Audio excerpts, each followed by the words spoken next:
on why the loops become unsecure once we take the yarn out of the yarn holder. And it's how the machine works to make the knit stitches. So once I zoom in here, now look at the left side of my yarn holder. There's no yarn in the yarn holder, right? And I'm going to pick up the stitch on the right side of my machine. But if we look over to the far left side, you'll see the needles come up. The loop actually comes up and over. And then as I continue to crank forward, the needle is going to continue to come up. We just wait a second.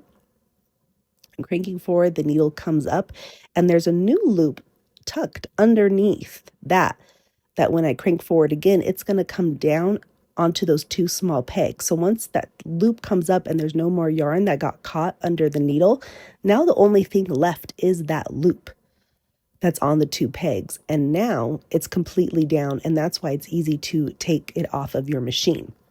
So that's also another reason why if you take the yarn out of your yarn holder, if you crank it all the way around to the other side without any yarn, there's no extra loop underneath the hooks or the needles. And the only thing holding them on is the two little pegs.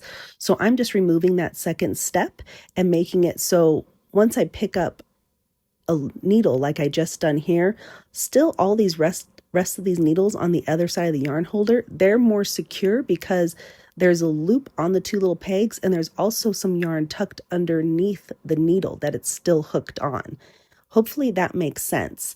And I'm going to put in the video description the link to my beginner project, and it's to the first video on my playlist, Sentro Knitting Machine 101.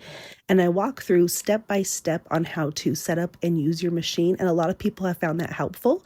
And there's multiple videos in that playlist going from a super easy project and then to more advanced projects. But if you have any other questions, please let me know in the comments. I appreciate all the likes and follows, and happy crafting, everybody.